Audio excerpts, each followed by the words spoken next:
Good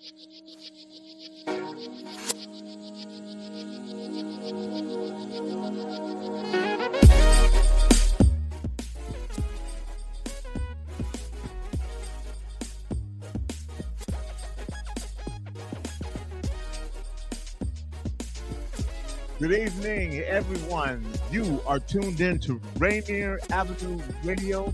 I am your host, Tony B, and tonight we are diving into an issue that is shaping the future of our city. Seattle's new surveillance laws. Now, these laws raise some critical questions. How will they impact community safety? What do they mean for privacy, for civil rights, and trust between residents and law enforcement? Who gets to decide where surveillance tools are placed and how they're used? Now, to help us unpack all these issues, we are joined by voices from the Community Police Commission, this group that was created to give the community a seat at the table when it comes to oversight at the highest echelon. You know, if you go back and you watch our surveillance, our initial conversation, that was when we talked about consent decree. Again, a lot of great information, and you'll get the inside joke on that. But we're happy to be back here again to discuss these issues. I want to quickly introduce our panelists, and then we'll get into the discussion. And EC, I'm going to let you do that. And I'm going to ask everybody to just briefly, because we kind of waited before, but just briefly talk about what you do and why you're here. Hi. It's so good to be back. This has been a really, really great series, and I'm excited to be back with a great group of folks that I have the greatest respect for. I'm EC Ameh. I'm the Executive Director of the Community Police Commission.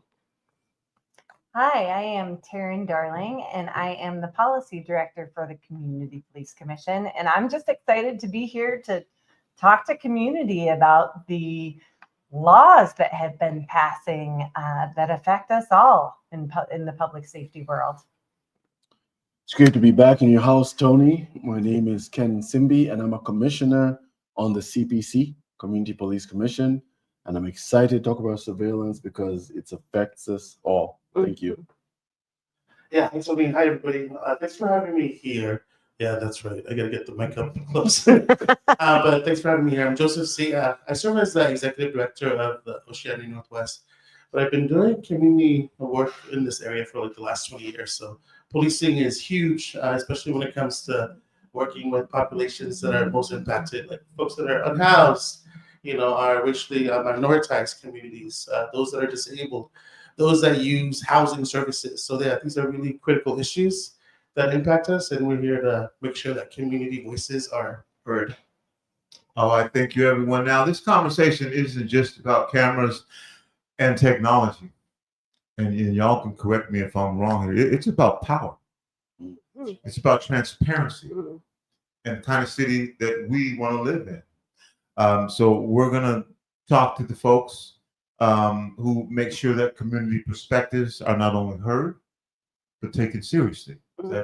That's what we're doing here, right? Absolutely. All right. And again, the Community Police Commission, the CPC, if you don't know now, you know. Yeah. Baby. I'm going to start with some basics, EC, and I'll be talking to you, but obviously you can have anyone address this that you want to address this. But can you explain what Seattle's new surveillance laws are? Yeah. What changes they are bringing compared to what was in place before? And there was already something in place before. That's right. But Yeah. the new surveillance laws. Yeah, I'll let you take it. No, I'm happy to talk about that. So I'm going to kind of lay the kind of walk down memory lane of what happened with the surveillance technology, and then I'm going to invite the panelists in different ways. I would really love to hear about your experiences around surveillance technology in the pilot, and then just like broader, what you've been hearing from communities around surveillance and how that's impacting folks. Surveillance technology was a pilot. And when I say pilot, I mean something that was designed to test how well it works and whether or not it's achieving its stated goals. And if it is, we keep going. And if not, we don't. And if it's somewhere in the middle, we adjust it and make it what it needs to be. And so it was originally introduced as a pilot. That was in late 2024, the fall of 2024. So about this time last year, by Mayor Harrell and by the City Council. There was, at the time that the surveillance technology pilot was introduced, there was overwhelming opposition in public comment, in letters from civil rights organizations, and also from the city's own community surveillance working group. And so I point that out to say that even at the earlier iteration of surveillance technology, the pilot, before even what I'm going to talk about that has changed more recently, this was already something that was met with community concern. What was the pilot that was proposed? Well, the pilot that was proposed was 57 cameras owned and operated by SPD that are surveilling 3 areas. Owned and operated by Seattle Police Department. Correct. That's owned and operated by. Yes. And I want you to finish, but does that mean that the Seattle Police Department maintains control and is the ownership of that footage? That's a really great question, and that is something that I want to unpack. So let's parking lot that for just a moment, because the short answer is yes, and the big answer is not quite. Right? And that's where some of the community concerns lie. But there are SPD cameras. SPD purchases the cameras. They put them up. 57 of them were part of the original surveillance technology pilot. And those cameras were in 3 different areas in Seattle. And so that was Aurora Avenue in North Seattle, which has been a hot spot for many years for a lot of different criminal activity, but particularly for human trafficking. And the International District, and also the 3rd Avenue corridor in downtown Seattle. So those 3 areas, 57 cameras throughout the city. At the time that the pilot was proposed to the City Council, the Community Police Commission, so our department, wrote a letter that supported a time-limited and location-limited pilot. So the reason for that is, again, when I go back to the reason behind a pilot, this is so that we can test things and see how well they're working. And so to have something that is for a particular period of time and only limited to the areas that were identified, right? And could be supported by, this is what we're trying to address in these areas, and this is how this particular technology will help us to address those activities. The pilot is a 2-year pilot that helps us to understand whether or not those goals are being achieved. And the purpose of that pilot was for evaluation to occur by the Office of Inspector General, which we've talked about in our 2 previous broadcasts, but one of the accountability partners that performs kind of an audit function, a study by them and also by UPenn, University of Pennsylvania, to determine the effectiveness of the pilot. So CPC's support was limited to the parameters of that pilot. Now, just this month and a year later, so we were talking about a 2-year pilot. Before we reach that 2-year period, and before we get to, more importantly, a point where we can actually have data that we were hoping for out of this pilot about how well this is working, just this month, City Council voted to expand that pilot to 3 additional areas. And that vote happened, just a few weeks ago now. And those 3 areas that were added were the Central District around Garfield High School, so that's the 23rd Avenue corridor. And then the corridor up and down Cherry Street, which runs east and west, and then to the south up and down Jackson Street, which also runs east and west. Also to to Capitol Hill, and that's what they consider the nightlife area of Capitol Hill, which is including around Cal Anderson Park, and also the Soto Stadium area. So the pilot was expanded to also cover those 3 areas. And once again, significant and overwhelming community feedback and opposition. Once again, letters from civil rights organizations. The CPC wrote a letter in opposition. The ACLU wrote a letter in opposition. The Seattle Office for Civil Rights wrote a letter that was consistent. ACRS, so Asian Counseling and Referral Services, and One America all joined that same position. And since then, there have been concerns that have been raised by even more civil rights organizations. So these letters was it one letter that everyone signed off on, or No. it was These separate? were so the CPC letter. There was the SOCR letter, so the Office for Civil Rights. Those are two Seattle departments, and then the ACLU wrote a letter that was joined by One America and ACRS. And again, since then there have been additional organizations. Yeah, the Washington State This is the one, yeah. The State Legislature Color Caucus signed a detailed letter explaining their concerns because of how some of this data has been inadvertently used by the Trump administration at the state level. So they appealed to the mayor. They wrote a letter to Mayor Harrell asking him. See, I jump in. You said has been inadvertently used by the Trump administration. That's right. What I hear when you say that is that the federal government has already used. Has already accessed data in Washington. Yes. Okay. Just That's wanted to make correct. sure I heard Correct. it correctly. Yeah. Go ahead, Terry. Yep, and that was through the King County Housing and the Department of Licensing. So yeah, state legislatures wrote the city asking, please don't pass this. That's exactly right. And so, this is something that, so we're talking about letters from a number of organizations that work with a number of different types of community members that are all impacted under this expansion of the pilot. And in addition to that, on the day that this was heard in council for a vote, more than 100 people provided public comment either in person or over the phone. And overwhelmingly against it. I think that we tracked our team only one comment that was, I think, neutral. That's right. But there was no public comment even that day that was in support of it. And the expansion of that pilot passed by a 7-2 vote. The two council members that voted in opposition were Councilmember Alexis Mercedes Rink and Councilmember Dan Strauss. And I want you to continue. I just got to jump in occasionally Please. because this is so much information. Yeah. And one of the things that I have heard from listeners leading up to this conversation is who makes the decision about where these surveillance cameras and these tools are used. You mentioned that they were adding to new places. Who made those decisions? Who says this is where we're going to put cameras? This is where we're going to put these tools?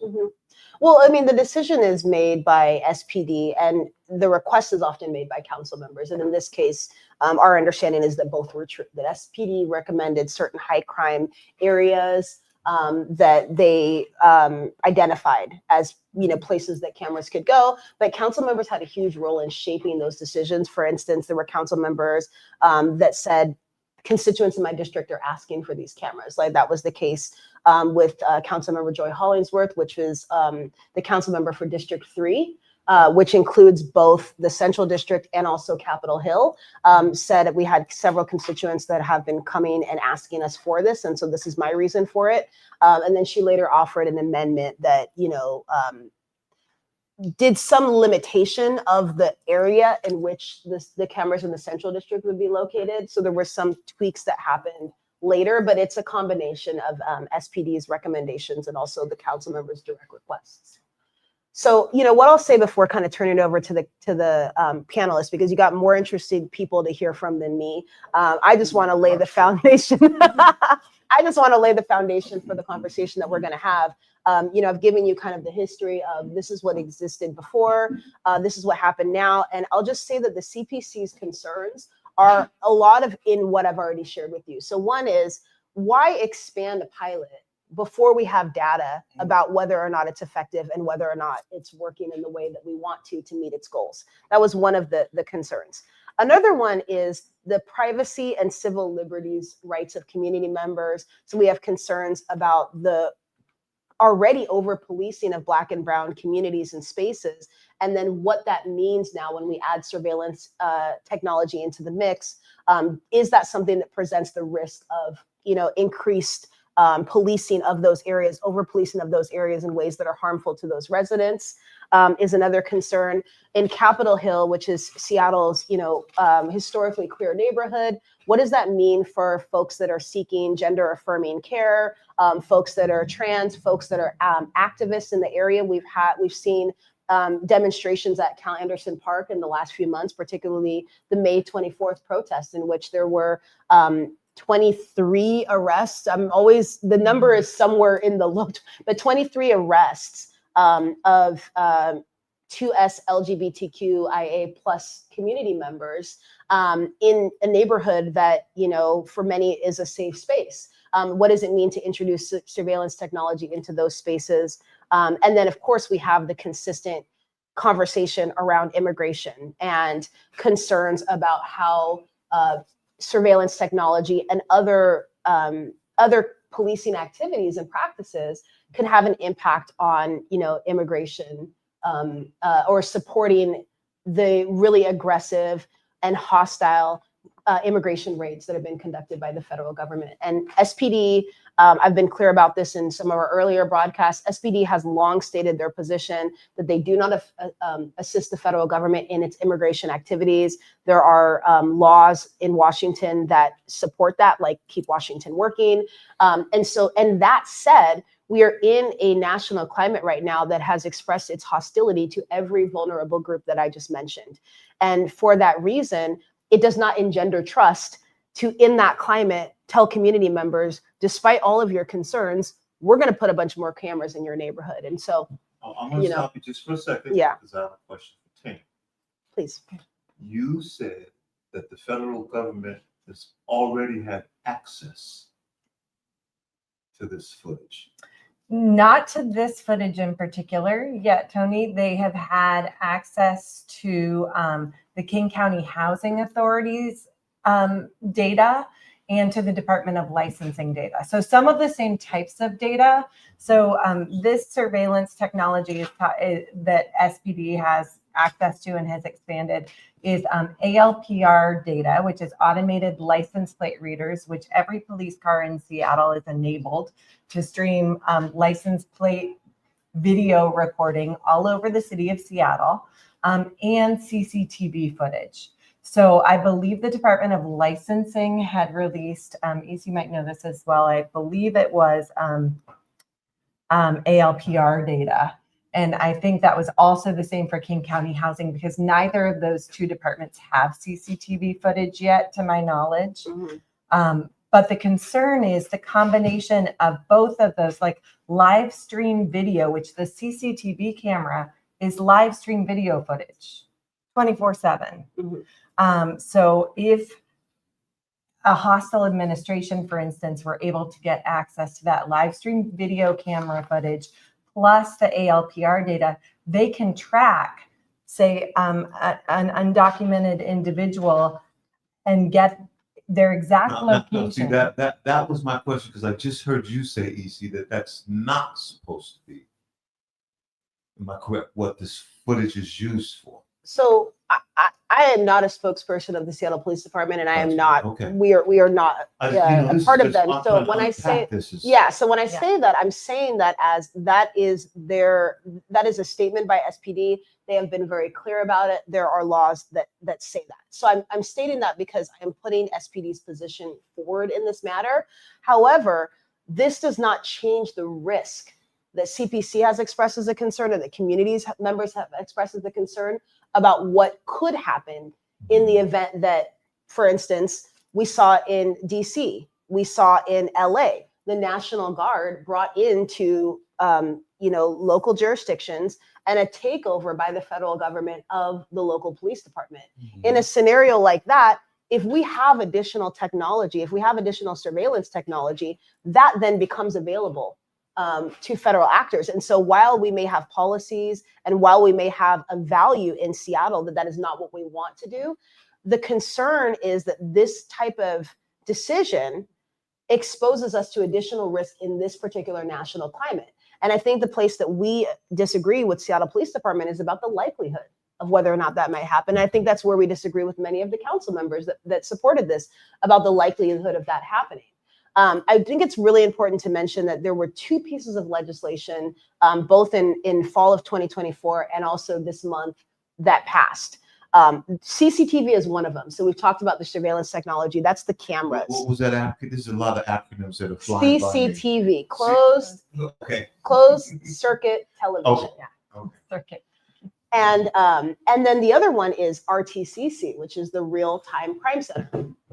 So the CCTV footage, the surveillance camera footage, is viewed at a real-time crime center, which has SPD employees monitoring their surveillance cameras in real time. That's the real-time crime center aspect of it. Okay. And that is a center that is staffed 21 hours out of the day. 21. 21 hours out of the day. So 3 hours a day. 3 hours a day, like in the early morning hours, there's a small gap in which there is not human beings in real time watching that footage, but the cameras are still operating. What are those hours that nobody's watching? Oh God, I don't want to say that. It's happening. You know, I mean, maybe by saying, you know, it for people, but if it's happening, Yeah. and somebody knows, Yeah. I mean, I'm less concerned about people going, oh, well, great, during them 3 hours, I'm getting ready to. I would just maybe for public sake, can you tell us 3 hours? When those hours that the cameras are not being watched, not Because being maybe watched. those are the hours you can observe your protest rights without somebody watching. Okay. I don't know. All right, let's be clear. So one thing, I'm going to sidestep the question because I don't have my notes in front of me and I don't want to misstate the exact hours. Oh. I believe that it's something like 1 to 4 a.m. And that's 4. and don't take that with a grain of salt because I'm not checking my notes. But the point is, it's happening in this early morning time when SPD notices a decrease, I guess, in the type of like it's not at the peak times. Well, they're about to notice an increase. No. Okay, and this is so. This is what. You know what I'm saying? But I want to say though that that does not mean the cameras are not working. Yeah. Okay, so all jokes real aside, I do not want to feel. I don't want anybody to think this is like the purge, right? Where you have like 24 hours to do whatever you want. The cameras are still working during that time, and anything that you do during that time is still you are still taking the exact same risk that you would be at any other hour of the day. This is just an additional measure that SPD has in order to monitor crime. And on the one hand, in an ideal situation, these things would keep people more safe. These are things that we would use to be able to, know in real time when there's an attack being made on somebody, or be able to identify even afterwards. Detectives would be able to have information on criminal acts that they would not have access to normally. So there's a universe in which this could work well for us, but the data is not there. And that I think is our concern. One of my professors in Black Liberation Microphone. So one of my Black Liberation professors in college distinguishes that as what ought to be and what is. Exactly. We're living in the what is. Exactly. Why are we, making policies in the what ought to be, right? Yeah. And what is, Black folks, brown folks, folks that are undocumented, queer folks. Those communities are always going to be targeted. Mm-hmm. Like this is a straight up class attack on the poor, the hyper criminalization. And even the tools of the police to reach, to harass poor people even more, right? Mm-hmm. So this feels like just another burden, right? And there's already a lot of fear mongering happening at the national level, and now you have your progressive city, Seattle, listening to the fear mongering. Mm-hmm. And that's what I call progressive white supremacy, right? They're still moving in a white supremacist way against the most impacted communities. But we're still seen as, progressive, right? So somehow we're a little bit more tolerable. Yeah. Be careful with the we there, because we're not put ourselves. Well, I'm not. But I think you make a really good point though about the classism issue, right? We've got public space versus private space, and who has the privilege to be able to commit crimes in private spaces where the cameras are never going to be, right? Yep. And so, the fact that people experiencing homelessness, right, are more subject to whatever their activities are happening within the range of these surveillance cameras than folks that have access, to shelter and privilege. Yeah, in our trans community. Absolutely. Non-binary communities that are, any footage that comes out, right, that can target and scapegoat a community, they're gonna utilize it. and maybe not at the local level, but there's also like times where like things get leaked, and conservative groups are really good at obtaining, information and footage, and they will weaponize it against most impacted communities. Yeah, that's absolutely true. We're going to pick this conversation up. Oh. We're going to go to break, and then we're going to come back. And I don't know whether we're on track or off track as far as Always the on. agenda is concerned. But there's so much to hear and so much to understand about surveillance. I'll just say this, all right, before we go to break.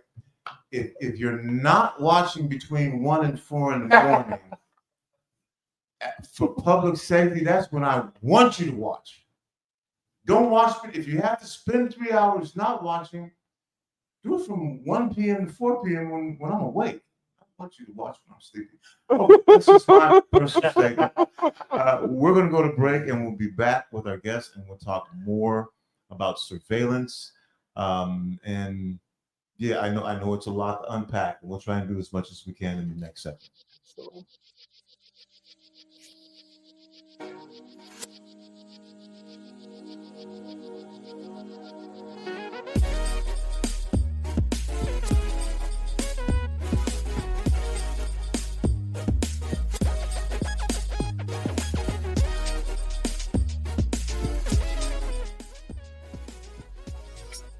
I'm Paul Pearson, host of Star Time. And when I'm not hearing men compare women to residential real estate, I'm listening to RainierAvenueRadio.world.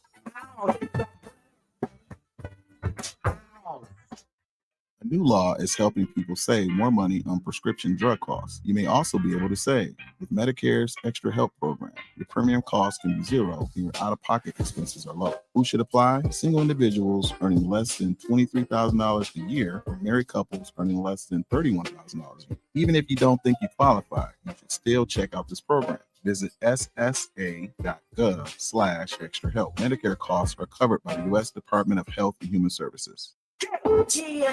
Hey y'all, it's Traffic Jam with Kareem. Thursday at 4 p.m. Hey, Traffic Jam. Rainier Avenue Radio, download the app so you don't miss out what's popping with Crack with Shiny. It's your boy, Cream the Dream, on another beautiful week on here on Traffic Jam in Seattle. I hope you guys doing what you're supposed to do, being supposed to be. I got a good show for y'all, a lot to talk about. Kareem the Dream, keep up with everything. Get your entertainment news with Kareem on the Traffic Jam, Thursday at 4 p.m. So my doctor told me to go online to check my test results, but I didn't know how to do that. Thankfully, I could turn to Link to Care WA for help. With Link to Care WA, I was able to learn how to use online health portals, use telehealth to talk to my doctor virtually, and manage my prescriptions online. I called the hotline and spoke to a real person who taught me the skills I needed. Call Link to Care WA at 866-757-1832 or visit linktocarewa.org. Happy Hump Day. We're excited that you decided to join us for the party. Fresh Juice is live Wednesday night, 9 to 11 p.m. Pacific time on Seattle's Rainier Avenue Radio with the Juice Pack, including me, Superstar TK, Hindsight Patron, and D-Money. We're going to chop it up with some cool people, play some really dope new hip-hop and R&B music, some games, and maybe even a live performance. Lock us in right now on Fresh Juice YouTube page at youtube.com/@Fresh Juice Media or subscribe to us on Spotify or Apple Music. Fresh Juice. A teacher who hurt their back and got prescribed opioids. A daughter trying to cope with a loss in the family. A friend silently struggling, thinking they'll be a burden if they ask for help. People with addiction come from all walks of life, and the truth is they stand a better chance at recovery with our support. Reaching out and sharing local resources can make all the difference. Don't count them out. More people recover with support. Find more ways to help at supportaddictionrecovery.com. That's supportaddictionrecovery.com. Would you like to see when your favorite Rainier Avenue Radio show comes on? Check out our show schedule, updated weekly at RainierAvenueRadio.world.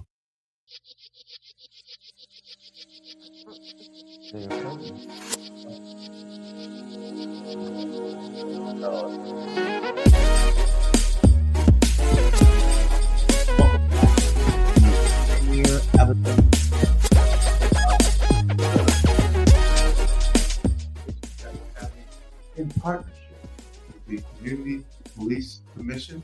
We're excited to be doing this, and don't forget on October 21st, this will be your opportunity to come down and share what you'd like to share at the town hall meeting. We'll talk more about these issues and discuss what we've been talking about, which could include the consent decree, could include chronic nuisance, could include this discussion about surveillance, and whatever you want to bring to the table, that will be part of this discussion. And as executive director of the Community Police Commission, that's okay, right? That's okay. Because you know what will happen. You've been here before. People come and they have things that they want to say. And they should. This is important. I mean, we talked about this earlier. We are trying to engage people about topics that impact them. And we want to engage with them. And this is an important conversation. And regardless of what the position is, right? It's okay to come and disagree, you know? It's okay to come and have a critical perspective of anybody, you know? It could be of us. And we need to hear that. I think as city government, we all need to be open to that. We've been having conversations about council members hearing feedback from their communities and then voting in a different way, right? So I think in city government, we have a responsibility. We are literally public servants. We are here to serve the people. So we have a responsibility to listen to the people and to hear what they have to say, and not just to hear it, but to address it, to act on it. Okay, now what I just heard you say, to me, that means that the CPC, the Community Police Commission, exists to make sure that the community has a voice in shaping the kind of policies that we're talking about. Would that be? That's right. That would be right. Okay, so I'm going to turn this back over to you and the commissioners and other folks that you have with us. When people hear surveillance, surveillance, one of the first things that people usually say is they're concerned about privacy. Mm-hmm. You're thinking, I'm not being surveilled, I'm just doing what I'm doing right now. And civil liberties. Do the laws, the surveillance laws, try to balance public safety and protecting individuals' privacy rights, while at the same time watching out for people who are committing crimes? Well, I think the concern is that that's not the case, you know? And I keep on saying, you know, show me the data, show me the data, show me the data. This is a pilot. And so whether or not it is designed to balance those interests, whether or not it is a benefit to the safety of community members, or whether it is harmful and detrimental to them, those are all things that the pilot is supposed to test and show us. And we have not seen those things yet. And so the expansion from the position of the CPC feels premature. But you know, the conversation you're having about privacy, I think, is a conversation about trust. And I want to take us there now. And you know, I had a conversation with Ken after our last broadcast, and you know, I'd like to have that conversation here today. It's about trust. If the Seattle Police Department had the trust of community members, and not just all community members, but community members that are most impacted by policing, if the FPD had the trust of those community members, you could put forward any proposal and people would say, absolutely, we're on board, because we absolutely trust that you have our best interests in mind, that this is going to help us and not harm us, that you are here to serve us and protect us. So it'd be a lot easier to be able to pass things without public opposition, right? Because of trust. And I think that what we've learned over many, many years is that's not the case. We'd like it to be the case. It's not the case. And so that's really where I wanted to go with you, Ken, is about trust. We had a conversation about Ring cameras after the last broadcast. You remember that? I do. That was fun. And the conversation about Ring cameras is, in addition to the SPD cameras that are part of this surveillance technology, there is also an ask by SPD for businesses. So local businesses, if you have cameras that are privately owned, to register those cameras with SPD and add them to the surveillance program. And then also Ring, which is, you know, popular home and actually business has really become beyond just residential. But, you know, those Ring doorbells and cameras and surveillance, that is a part of, like, you know, that has been, you know, very privatized through Ring, that they have now reopened the ability for Ring users in Washington or in Seattle. I forget how specific it is, but we are within the realm of Ring users that are also able to register, all Washington, thank you, that are also able to register their Ring cameras with SPD as well, right? So I wanted you to talk a little bit about your thoughts on this, because you're a Ring fan, I hear. I mean, not a fan. And I'm not being paid by Ring, I promise you. It's just, I've had some incidents happen, especially earlier on when I just moved to my house, where I go outside and my car is missing, you know, where I left it. Okay. You know, so when I say some instances, Yeah. I'm saying that lightly. And then also my mail, my boxes, because I had a healthy habit of just clicking buy now, and then it shows up the next day or in 2 days at the doorstep. So when those things were missing in the beginning, what was my answer? You know, because when we bought the first, well, I didn't have Ring. Moving on to when we moved into the house, it had a Ring doorbell. And then I went crazy. I would put them on every corner because I did not want my stuff stolen. I wanted. How many Ring cameras do you have at your house? I Tell the have truth. like 9. nine or 10. Every corner has one. You'd think it's the CCTV headquarters. The real-time crime center is at your house. That's exactly. But when we were talking with you, you made me realize that I have a choice in the surveillance. You know, I'm the one who looks at my videos, and also I'm the one who has access to that data. Of course, Ring has access to it, and then also, I'm not using you to just sit there and like scan my street, because I have a lot more things to do than just that. But it's within a controlled setting. That's why I'm comfortable with it. And it's sad, but there's some sort of, if anything pops up, a raccoon goes in the backyard, it tells me on my phone right now, you know? So there's some sort of control in there. But when what you talked about, which I was sitting and listening in the first half, surveillance is different when you don't have control. And surveillance is different when the cameras are specifically targeting specific folks who look like me. And I say me a lot because dreadlocks, my brother Tony knows, they changed the game. Like, I don't know why the dreadlocks, like a black and dreadlock, like that's the site of crime. Where if Tony and I were to do a clean shave like my brother here, then that would change the game. That's a whole different game changer. You know what I'm saying? Yeah. All that to say, Ring. Don't you get comfortable, Joseph. You still fit the description. I know. Yeah. So anyway, I love the conversation. I also wanted, but there's a sense of safety with my cameras, and I wanted to say that openly, where we're not just talking. There's different types of surveillance. That's the surveillance for my house. For me, Ken, I have my phone, I have my app. I'm able to see. It gives me some sort of comfort. And lo and behold, EC and team, I've not had a theft in 4 years after installing cameras. So then, yeah, so that's because the whole neighborhood knows I have cameras, because I clean them and I change batteries during the day, not at night. In front of everybody. In front of it, Let I'm them like, know. can you guys see me? So don't do it from 1 to 4 a.m. right, You got to but do it in front of everybody. It Let 'em know. literally stopped. It stopped. Yeah. So. Yeah. And I'm going to add here, if anybody's watching out here and you're saying to yourself, this is a very serious conversation, and it seems in some instances you are making light and joking and being humorous about this, and all I'm going to say is get over it. This is how we're having the conversation. However you have conversations in your home, have them. This is what's going on here, and it's definitely not something that we wouldn't be having this conversation if it wasn't critical and important. And this is your community police commission, and you should feel comfortable coming to them. Yes. With anything, under any circumstance. Yes. And so we're just having honest, open dialogue. Okay, EC, I'm giving I you really appreciate, yeah, I really appreciate you addressing that. I mean, I think that if for instance, in the Black community, for a lot of times, I won't speak for other communities, but you know, the idea of like, oh, you look like a suspect, right? The idea that there is lightheartedness and humor that is, you know, used as a way to cope through very serious issues that affect our communities. There is nothing that is uncommon about that. That is the reality for us, because, you know, it's like my auntie says, who's also Kenyan.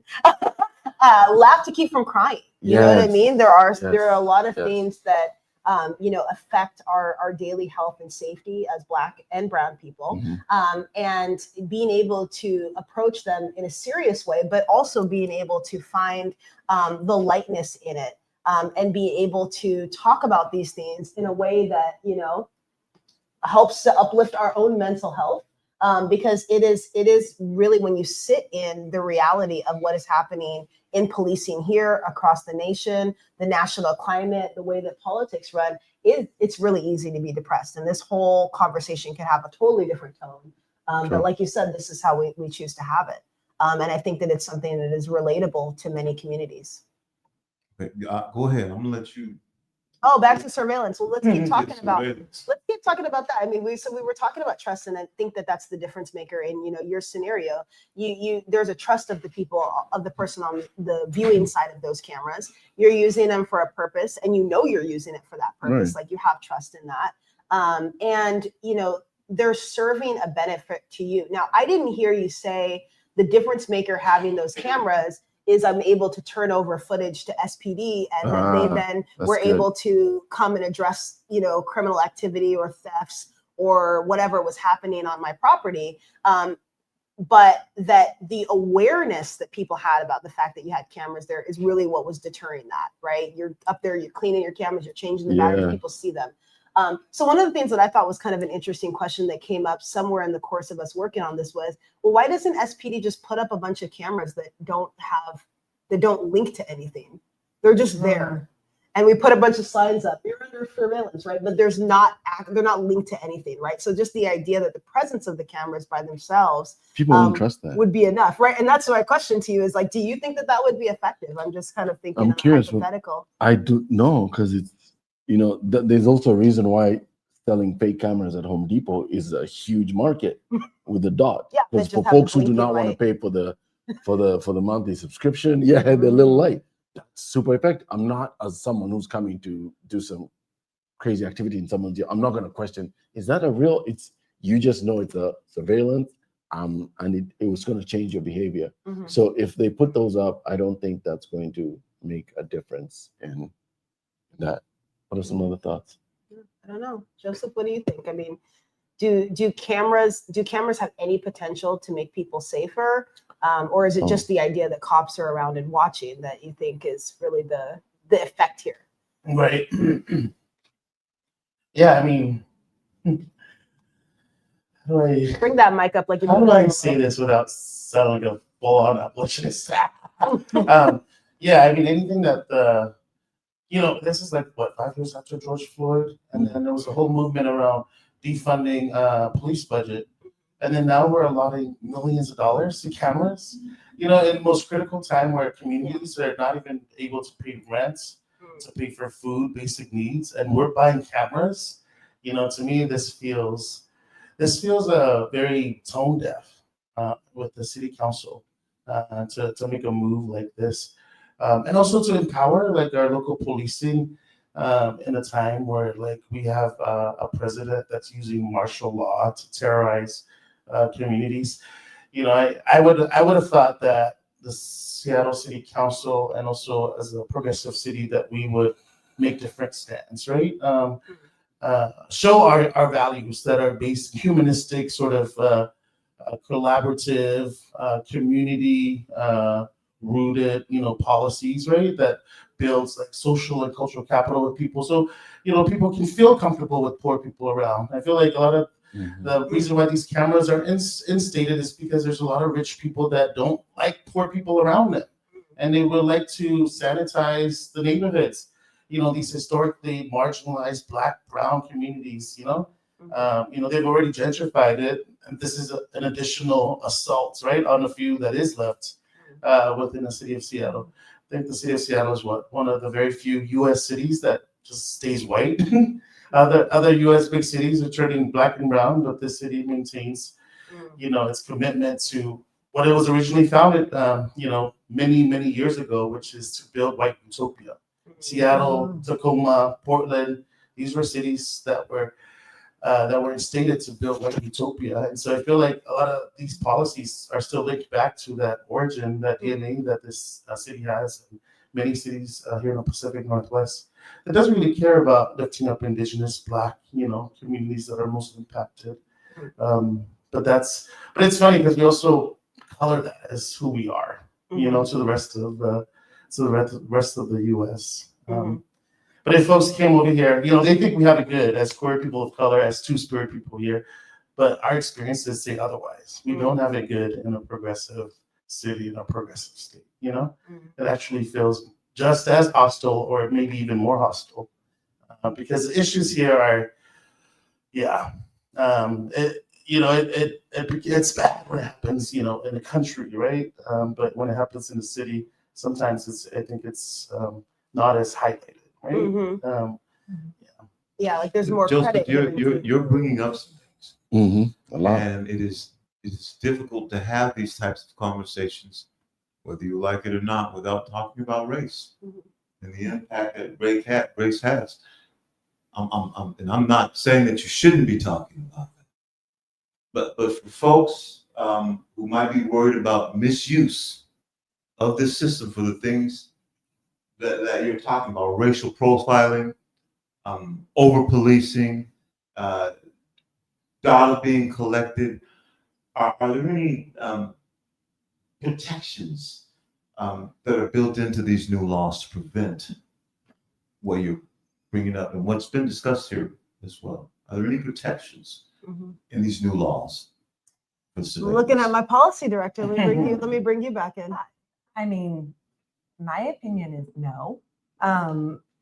It goes back to what EC had said, which is, this was rolled out in a very limited capacity with a promise to study. The initial reason City Council wanted to pass this was to reduce violent crime. Yes. To reduce violent crime. We don't even hear that anymore. Now they just say, oh no, now we want to be able to track criminals, and we can look back at the data and track and do more, research after the fact. So the initial justification was we want to reduce violent crime. We're going to study whether it reduces violent crime, and we're going to study the impact it has on Black and Brown, Indigenous, Two-Spirit, LGBTQ people, and the civil rights of everyone to see if it has adverse consequences to civil rights. Well, we don't have any of that data because we're only 1 year into the 2-year plan. What we do know is that this technology, in both its creation and its application, generally has discriminatory effect on people of color. We know surveillance in Seattle has had discriminatory effect on people of color. During Black Lives Matter protests, we know that SPD was surveilling Black community members. There are still outstanding recommendations from the Office of the Inspector General about addressing some of that biased surveillance. So, no. Yeah, I don't think so. What do you all think? Well, I mean, yeah, and this has been the disagreement: is are there adequate safeguards in place? And SPD wrote a letter in response to the CPC's letter and to the Office for Civil Rights letter, and you can find this online. It's public information, and so all you have to do is go to the City Council website. It was provided in the materials on the surveillance technology vote. It was provided as part of those responses. The letter is from Chief Sean Barnes himself, and they address a number of safeguards that they feel that they have in place around this. And I encourage folks to read that just as much as hearing what we've stated and sharing the Community Police Commission's concerns. You can look at what SPD said and kind of make a determination for yourself about whether or not that resolves any concerns that may be had by community members. I can say that it doesn't resolve ours, but people should have the full information coming from different parts of city government about this. And I will say that a number of council members, the ones that voted to support this, which was 7 out of the 9 of the council members, stated that they're aware of concerns in the national climate and do not feel that we need to be living in fear and concerned about a misuse of this kind of technology by the federal government. And so, that's also public information. You can go back and watch the. And what I thought was really interesting, I know we talked about race a moment ago, and race is all through this topic. Go gosh, how do I say this in a way? I guess I just got to be real. Council members that represent BIPOC communities, you will go and you will watch how they responded to public comment. And I think in some cases, you see almost a sense of like, yes, I know I'm BIPOC myself. And, you know, we need to be thinking about surveillance technology to help us and to protect our communities. And I take issue for people coming and telling me about how this affects BIPOC people, because I'm a BIPOC person and I support this.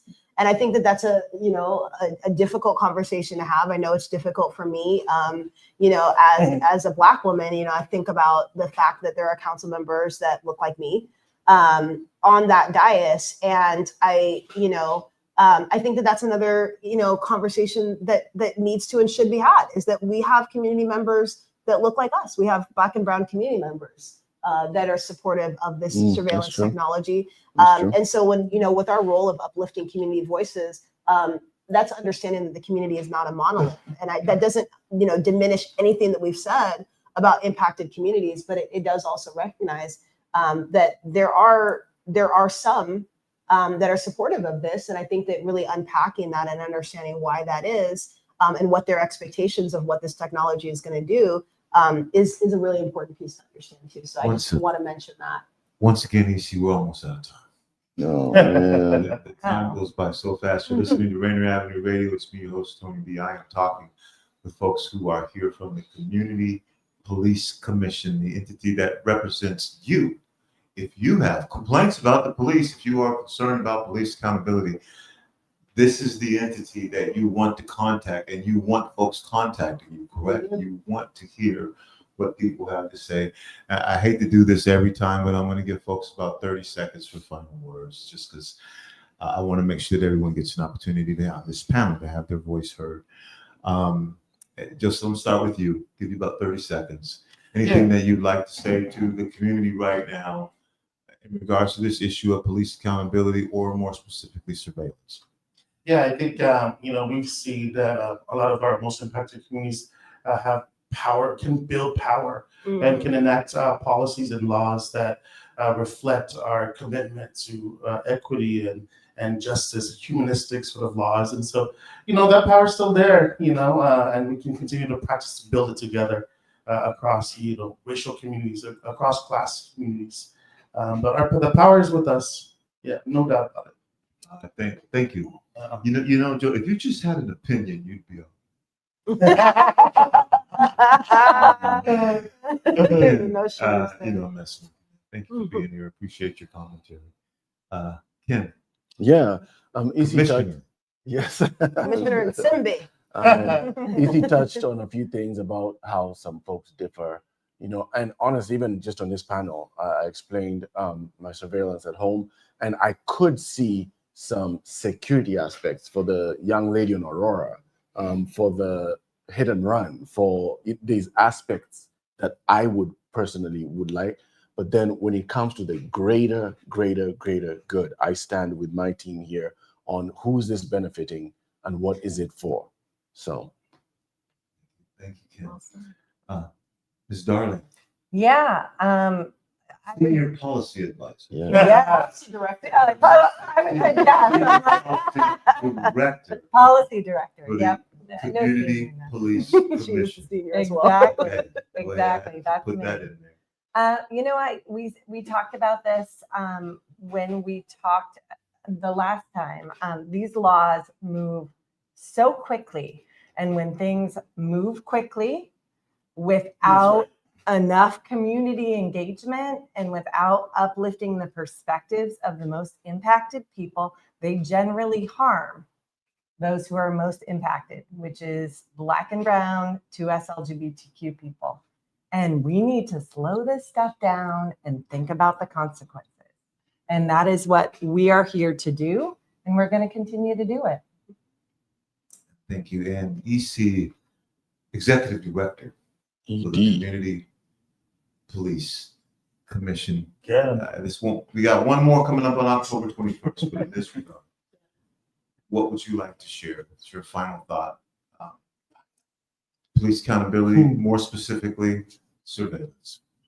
I want to invite everybody to that town hall conversation on October 21st. These broadcasts have been us up here sharing information, having conversations, and this opportunity on October 21st from 6 to 8 here at the Columbia City Theater is an opportunity for you to interact with us, for you to get engaged and get involved in the conversation, for you to meet this team of amazing staff and commissioners, and let us know your thoughts on community policing. And we hope it's not a one-time conversation. We hope we have an opportunity to engage with you that day and build an ongoing conversation and relationship with you so that we can continue to engage over these issues. If you can't make it, or if you do make it, you can always reach us at ocpc@seattle.gov. That's ocpc@seattle.gov. And we are happy to connect with you at a place and time of your convenience. Well, it's just a lot to unpack every single time. And when we get into the town hall, we're going double time. Yeah. We're doing 2 hours instead of 1 hour. Yeah, that's true. And so hopefully that'll be more time. But when you think about it, that's still not going to be enough time to really unpack everything that all of our communities are concerned about or thinking about, beyond surveillance, beyond chronic nuisance, beyond the consent decree. There's still way more, and we're talking everything. Bring everything, right? Whatever Absolutely. Whatever your concern is. Thank all of you for joining us right here on Rainier Avenue Radio. I would again like to thank our guests, Joe, Ken, Tanner, and EC. Appreciate y'all from the Community Police Commission. Again, if you don't know, now you know there is a thing called the Community Police Commission. I appreciate y'all for taking your time to come down here and break down these new surveillance laws. Thank you for having us. Thanks for having us. And for making it clearer of the picture of how these policies affect our neighborhoods and our rights.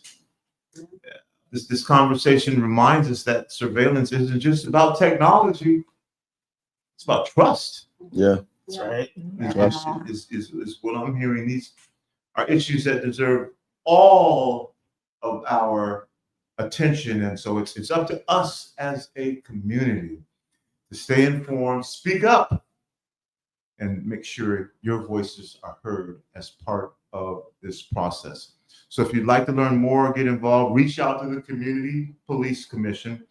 Visit their website. What's that website again? You can email us at ocpc@seattle.gov. You can Google Seattle Police Commission and you will find our Seattle Community Police Commission, and you will find our website, which also has information on our public meetings.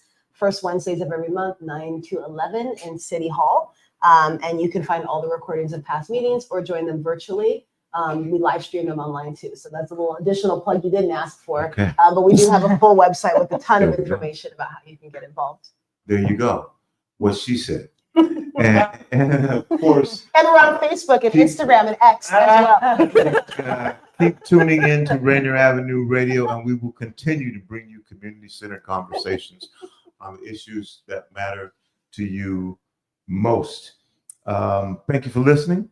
And October 21st, we'll be having our community town hall meeting. That's it. That's all the time I have. That's going to do it for the kids. This is Tony B on behalf of the Community Police Commission and Rainier Avenue Radio and the Urban League of Metropolitan Seattle, which is powering this entire community election connection, saying whether you believe you can or whether you believe you cannot, you're probably right.